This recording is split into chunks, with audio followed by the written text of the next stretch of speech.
So now we're going to move on talking about pricing and different pricing philosophies related to parks, recreation, sports, and tourism stuff. So when we think about pricing overall, we got to look at the purpose of pricing.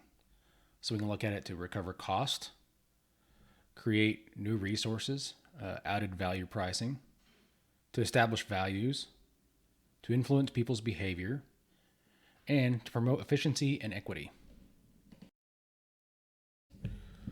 When commercial organizations price to recover cost, they're looking at it from a production and delivery of services aspect, and then adding on for that for profit. So this, as it says here, it means that they're using pricing to recover more resources than were used in the production and delivery. And we want to contrast that by looking at like the public and nonprofit sectors, where they typically price them services at a break-even basis or break-even point. And this is looking at recovering the same amount of resources through the pricing strategy that are used in producing and delivering that product or service. In some cases, the public and nonprofits have to subsidize program costs, so they're not even getting to the break-even point. So when we're using pricing recovery or pricing to recover cost, we have to look at what we have to know. And that's we have to know what the production costs are specifically. We have to know what can be apportioned and assessed to which production thing. Like if we're looking at a company that does a couple different things, what's the specific amount that can be attributed to our product or service? Then we have to know about, and the more specific the better, right? How many consumers or people are willing to pay for that product or service and what price they're going to pay. Now let's look at pricing to create new resources or added value pricing. This is when an organization or department or whatnot recovers more resources than what the production and delivery of the product or service incurred.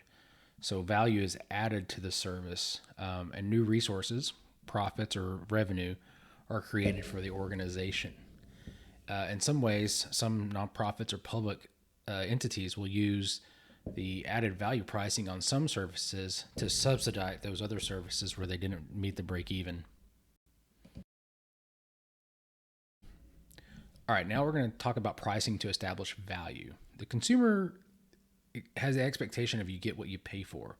So we use price as an indicator to establish the relative value or quality of a product or service. So we'll talk about a couple different examples on the next slide.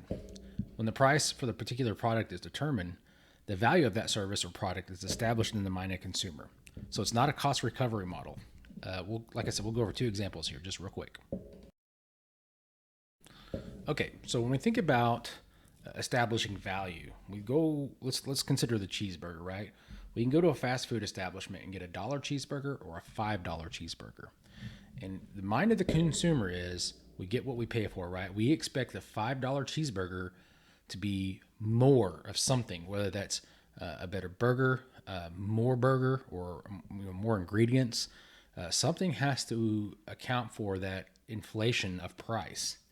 Or you go the other way. If we have a $5 cheeseburger and we bump down to a $1 cheeseburger, we know we're losing something. We understand that there's a dramatic price drop for a reason, right? So we got to think about those things. And does the move from $1 to $5 match the quality of the price or the quality of the service or the product that we're getting? And then we can look at talking about, it's not a cost recovery model. Let's look at an Xbox or a PlayStation. When these things first come out, either one or Nintendo or whatever they may be, right? When they first come out, there's a price set for that system. And it's well known that they underprice their systems to get them moving. Meaning, when they first start production on that new Xbox, it may cost $900 to make, market, and get it to you. But they're going to sell it for $500 and they're going to take a loss.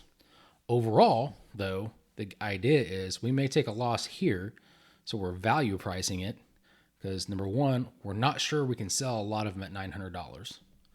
Number two, over the long haul, the price per unit may go down when production costs decrease and we get more efficient.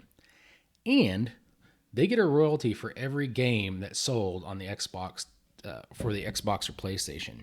Meaning, like if a software company creates a game for the Xbox or PlayStation, Xbox or PlayStation gets let's just say $1 for every game that's sold, right? So they understand that they're going to take a loss here, but that loss is going to get more Xboxes in all the homes. Therefore, they're going to get more revenue long term through other ways.